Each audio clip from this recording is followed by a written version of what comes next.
Welcome to the JAMODI podcast. We are all surrounded by amazing coaches and leaders. So let's get an inside look at not just what they do, but how they do what they do. After all, becoming the best versions of ourselves is JAMODI, just a matter of doing it. The JAMODI podcast is powered by Sideline Interactive. Sideline Interactive is the leading manufacturer for high-quality, innovative scoring tables and LED video display boards that help coaches and schools bring more excitement to fans, create huge fundraising opportunities, and make their jobs easier. Visit sidelineinteractive.com to check out their amazing products. Well, I think you'll laugh, but early, the first few weeks, we're getting ready to kick off here, and you're doing a lot of correcting. I mean, guys are going to screw up. That's just the start of every year. It's ugly basketball. Everyone says November basketball is ugly, and so there's a lot of correcting going on. But I have to tell our guys, like, I will stop practice some days, and I will point out that I told one kid, "Good job," that I did this, I point out my positives to them early in the year, because I do think as coaches sometimes all the player hears is the negative, and to them correction is negative. And I don't always understand, and that's what I try to communicate that early. Me correcting you is not something negative. It's not. It's us trying to get better as a team. And so I have to at times catch myself early in the season, and I will literally stop practice and I will point out everything positive that I've said when I acknowledge someone's good play, whether it's a good pass. You've heard me say it today, so-and-so good pass, so-and-so good charge, so-and-so good block out, whatever. And I said, but all you guys hear is the negative, and I try to get them to understand that, hey, there is positive things being said, but, we all know the negative outweighs the positive. And so I do think, when we're talking about reaffirming things, toughness, for example, right now, is we also got to acknowledge to them and get them to understand, hey, I'm telling you when you're doing it right. I'm celebrating it with you. I'm celebrating the success with you when you do it right. You're just thinking right now, because I correct you all the time, I'm only doing it in a negative way. Yeah.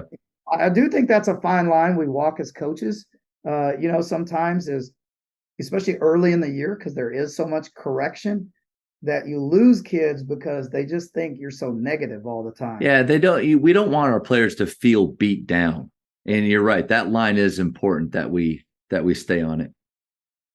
So I mean, I don't know. It's just, to me, everything we do, there has to be clarity with our kids. And I just think we overcomplicate it sometimes as coaches. And then if it's overcomplicated to us, then it is to them. And so how can we just give clarity to our guys? And that's everything we've talked about right now, you and I. And it's been, hey, can we define this a certain way? Talked about the question was culture. Okay, well, how are we defining? What's the definition of it? You say, a lot of people say culture. Man, I think today's society, because of these players, because of the phones, they want to know why.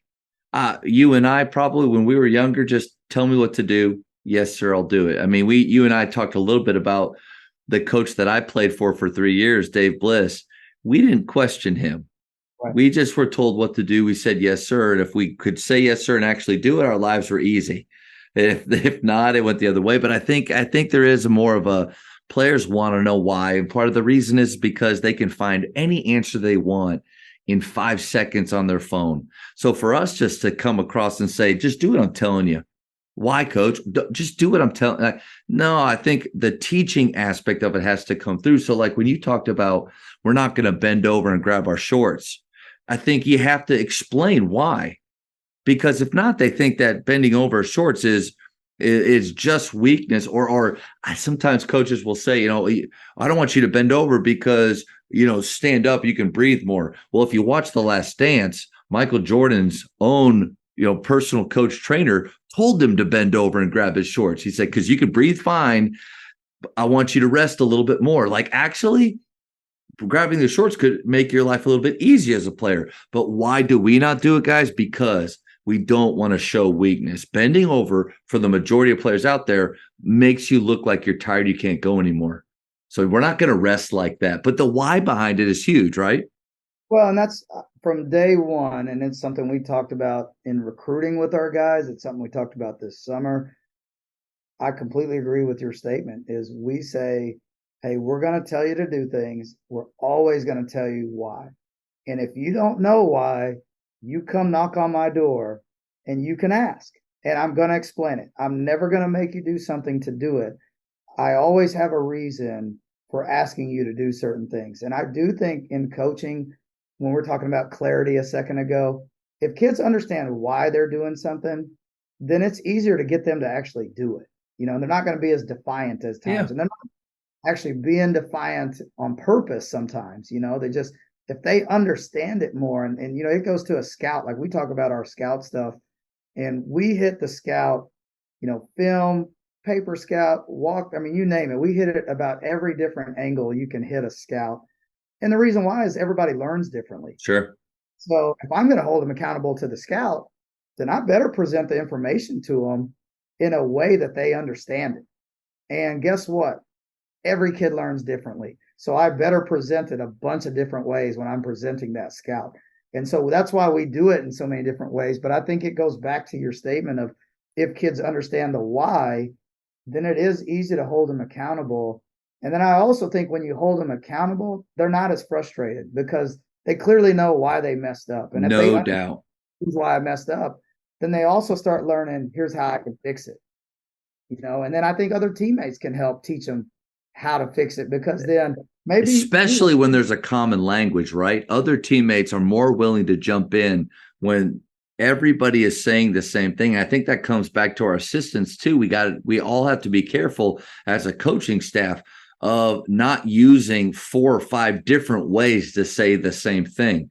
We have to have a clear language that our program uses so that, and I love the word you keep using, clarity. And that when we have that clarity, I think it allows for correction to not be criticism when they know the why and we're very clear with it. no, and I agree. And like last year, again, when we just got here, it's new staff just as much as new players.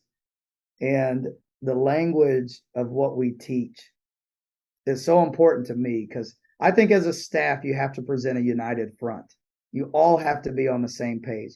You all have to use the same verbiage when you're on the court to have that clarity that we're speaking of right now.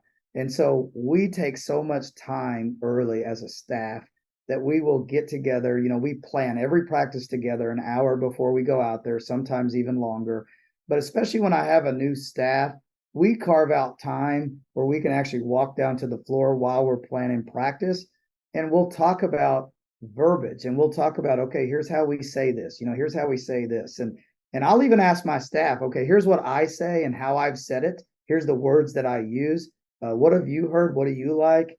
And if it's something that sounds better to me or makes more sense for our guys to understand, then I've got no problem with change. And that's where I'm saying, I think as coaches, you also got to be able to step back and go, okay, there may be a better way to do it. Yeah. And I've got to be okay with that. And so, I do think the things that we say, presenting that united front as a staff, having the same verbiage, having verbiage that kids understand, it's important because then as players understand, then players can help players. And this is going to go right back to the culture again. But then you create that player driven locker room. Yeah. And And it's the funny how it usually always circles back. Like, I don't care what question we're talking about, it does go back, and we'll just say to the standards, pillars, how you show up every day of your program. But, for those coaches that might be like me at the high school world where all my coaches are part time, they're coming from jobs that they're full-time jobs and they're giving up their time because they at Faith, they love the Lord, they love kids, and they love basketball, right? Like, so those are the 3 things I'm kind of looking. Oh, and they don't need money. That's the 4th thing. And they have a lot of time. That's the 5th thing. So very small circle, but they're coming in. I think one piece of advice that I've learned over the years is to allow my part-time assistants for the first few practices of the year to be quiet, like literally just to more observe. Because I was on a staff, this was more summer ball years ago, where the team had already been going, and I got in there, and I remember I'm standing there just kind of taking it all in on underneath the basket next to the head coach, and he leans over and says, "You need to jump in now." I remember thinking, What do you want me to say? Like what I'm learning names. What scheme term your terminology, but so that was to me was an approach of like it was kind of setting me up for failure, setting up me up to miscommunicate, to confuse these players, to put us farther back. So I love. I mean, I'm a little envious of the time, but yeah, as a college coach, like that's what you guys do. So the time that you guys spend, that's why I think college coaches, you guys are some of the best because of the time you spend with your staff and how you develop your what you guys are doing as a program. But for us, yeah, give your assistants a little bit of time to learn the players, learn the culture. And I want to go into something else, Coach, if you don't mind, because I want to add to that real quick. I want oh, to go add to ahead. Yeah, that.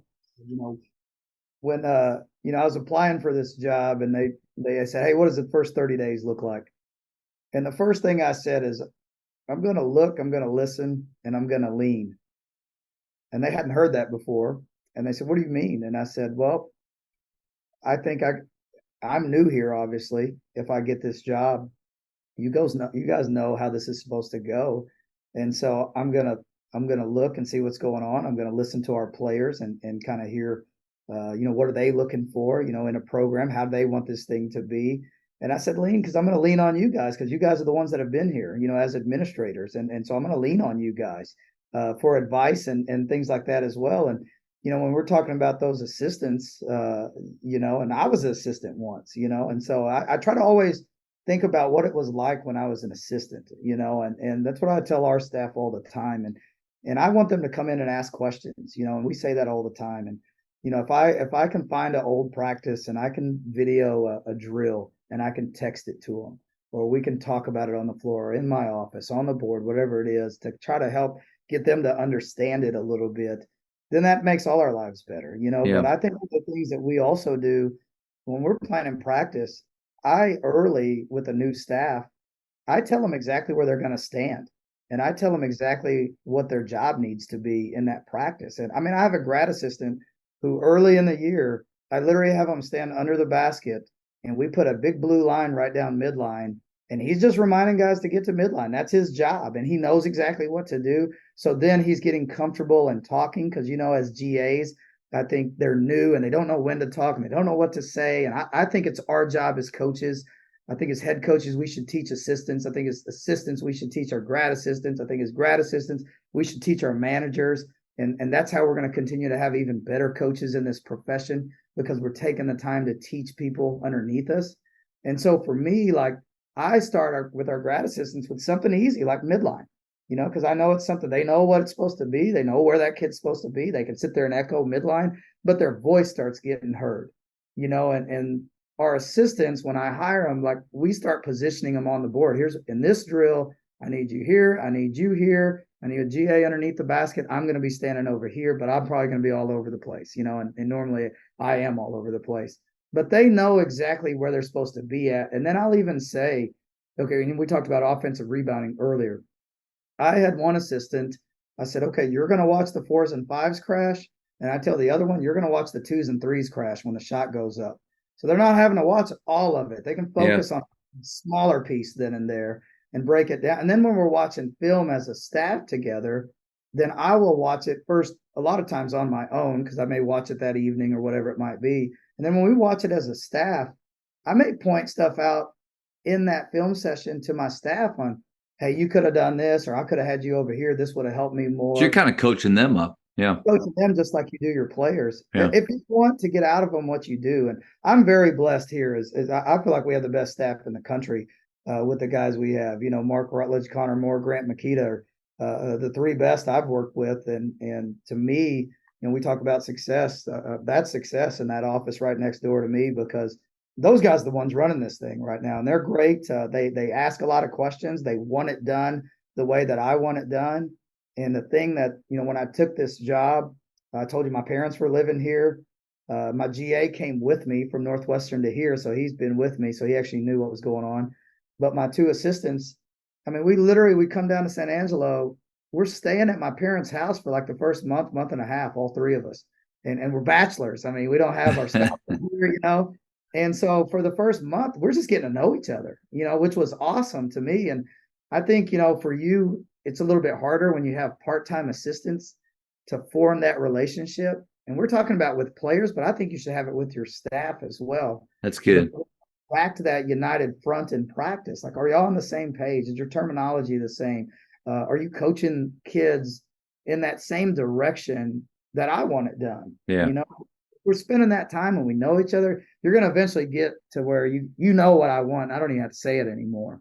And I just think there's so much into that, and that makes yours harder. And I dealt with the part-time deal at Oklahoma City, and that it's just very Yeah. difficult, not there, to plan practice and everything else. And I know our guys would get frustrated because that year I took on so much, but I was just like, well, you guys don't even know what I want right now. Yeah. So But for a micromanager, it's not the worst thing in the world. So, but I'm very thankful for those guys. And to your point, though, there's probably more that I can do to direct them, to give them a clear purpose during that practice. So I think I needed to hear that. I appreciate that.